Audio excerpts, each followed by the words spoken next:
Hi, this is Tutor Nick P, and this is noun phrase 128. The noun phrase today is bosom buddy. Okay, let's take a look at the note here.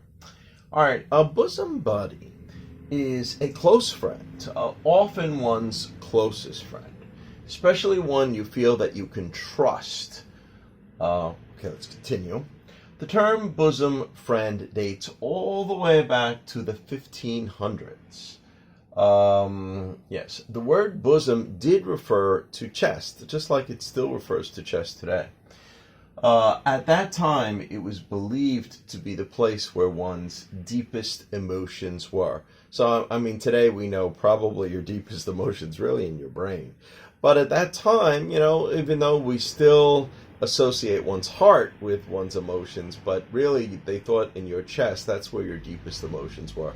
That's where they really believed they were at that time.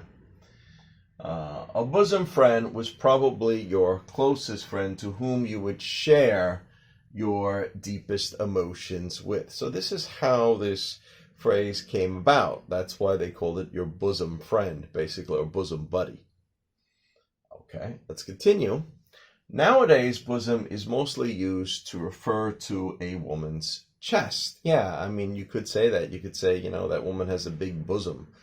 You could say it in that way. It's kind of formal, though. Let's continue. However, bosom buddy is used in kind of a humorous way. I think we use it with children a lot. Like if you got two kids that, they're really good buddies, they're very close, we might say they are bosom buddies. Or really, it could be anybody.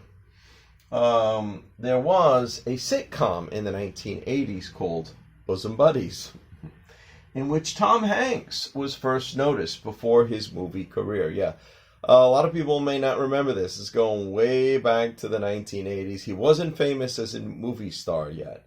This is the first time I ever seen him. He was on a TV show. I think the TV show probably only lasted a few years. And then when he left that's when his movie career started. I think Splash was the first big movie he was in. And his career more or less took off after that.